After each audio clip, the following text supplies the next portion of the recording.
Hey guys, this is Jesse at www.glockmods.us.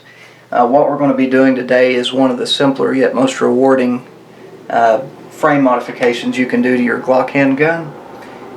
First, let's start out with a safety check. Okay, what we're looking at on here is we're going to cut a trigger guard relief right in here, and what it's going to be is for your middle finger. When you shoot, this right here tends to dig into your middle finger on just about all Glocks, especially on the 10 millimeters, and it seems like on the 45s are even worse because that's a little bit thicker. What we want to do is cut this trigger guard out just a little bit here to allow our hand to sit higher up on the frame of the gun and be a little easier to handle there. But what we're going to do is take a magic marker and we're going to mark it here how high up we want to come with the Dremel. Mark it on both sides. And then once we cut a line straight across, just like from the factory where there's a small bevel right there, we're going to go ahead and bevel it just a little bit to give a little bit of relief on the knuckle there. So what you'll be needing for this one, I would consider it, if you already have a Dremel tool, you're looking at a free mod. If you don't, it's still going to be one of the cheap mods because you're looking at under 50 bucks for everything you'll need to do it. Basically a Dremel, a Sharpie marker, and a couple pieces of sandpaper to sand it down to make it easier on your hand. Okay, as far as how far to cut, it's going to be up to the shooter's discretion on how they want it to fit their hand.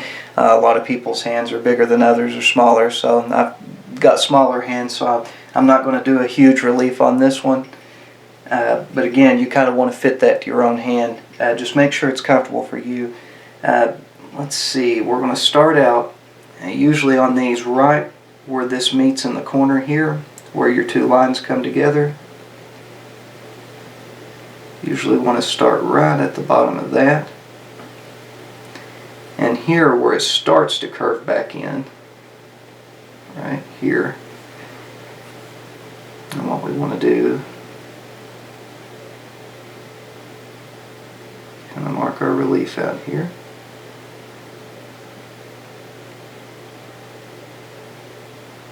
Just kind of imagine what it's going to be like once it's cut out. And we can kind of change that on the fly.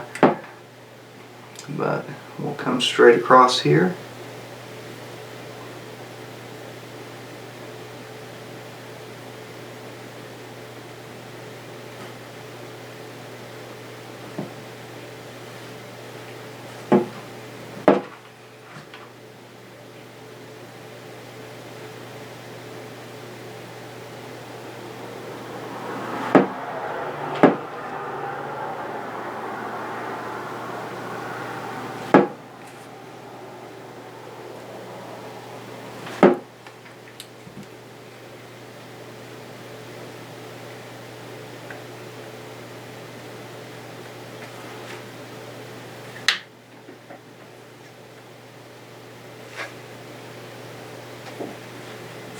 And I'll be going by the bottom of this line.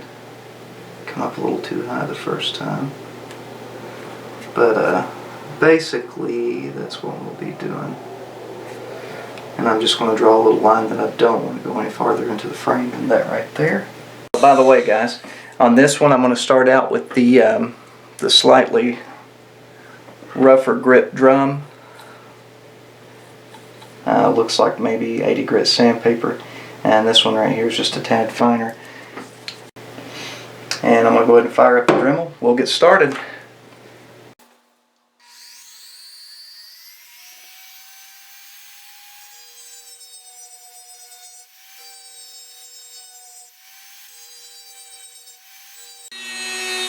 Also, I don't recommend running this thing. This one's capable over 10,000 RPM. I don't recommend that simply for the fact that you don't want to melt the plastic itself. Just kind of take it easy. I'm running this one around 4,000. You just take your time. That's the most important part. You don't want to get in a rush on something like this. You can always take off more, but you can't put any back, so kind of keep that in mind.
Okay guys, now that we've got that done, as you can see, I went over it with the Dremel and actually ended up cutting a perfect notch just for my middle finger, and it'll be good for anybody else that ever uses it too.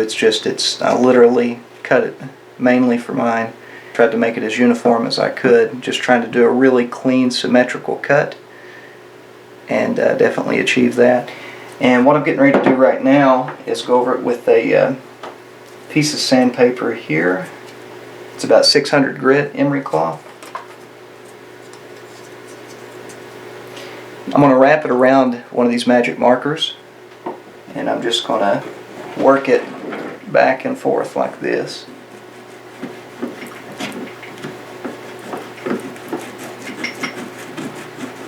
And that's going to help round out any imperfections made from the Dremel. Again, anything that you can do in this area to make it smoother is definitely going to reward you as far as not tearing your middle finger all to pieces. Kind of like on the AR-15s and the stock plastic grip and the trigger guard there, how it tends to cut into your hand.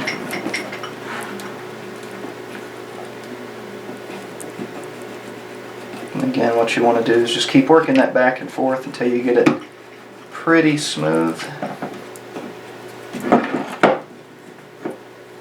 And then we'll go over it with some lighter grit sandpaper. Okay guys, I just got done finishing sanding with the 220 grit sandpaper. As you can see, I went around the inside of this quite a bit to make sure there was no burrs or anything like that sticking out that could dig into your finger. And on this one, you know, I cut this out to match my hand, and I recommend you do the same. Just keep working with it until you get something that's really comfortable to you, because you're going to be the one taking this to the range. If you get that any bit wrong, you're going to be digging into your middle finger quite a bit. And one thing I recommend is, if you do take this out, take a Sharpie marker with you when you go to the range, and if you want to make any adjustments, go ahead and make it at the range. If you feel anything digging into your hand, that way you're not guessing at it later. You may take out a little bit too much plastic somewhere you didn't mean to. But at any rate, mark it at the range, take it home, finish adjusting, and you should be good to go. But at any rate, that turned out quite nice, just how I want it. If you want to, check out our next video. We'll be actually grinding all this off, grinding all the divots out here, and stippling the entire frame. I'm going to do a random stipple on it. I'm not real big on the the patterns going in perfect lines or anything like that. What I want is a whole bunch of random stippling, almost like these Crimson Trace grips on a Beretta, that really rough texture but really fine. So we'll be doing that in the next video. Definitely check out our website if you want to see other free mods, cheap mods, and some expensive mods. Check it out. Send in pictures if you want to have them displayed on the website. I'd be more than happy to do that for you. But check out www.glockmods.us. And like I said, you can follow us on Facebook, YouTube, under the same name. Definitely check us out. If you have any recommendations, everything that we do to our guns, we do based off what you guys send us. We do it based off digging the web for, you know, stuff that we really think would work for us and work for others, and we pass along that information. GlockMods.us is all about helping share, you know, different mods and different information about Glocks to other people. So anything, any tips, tricks, anything like that you can think of, anything that you would want to see us do to one of our shop Glocks, definitely let us know, and you know, we'll give it a try and make a video for you. But aside from that, this is Jesse. You guys have a great day.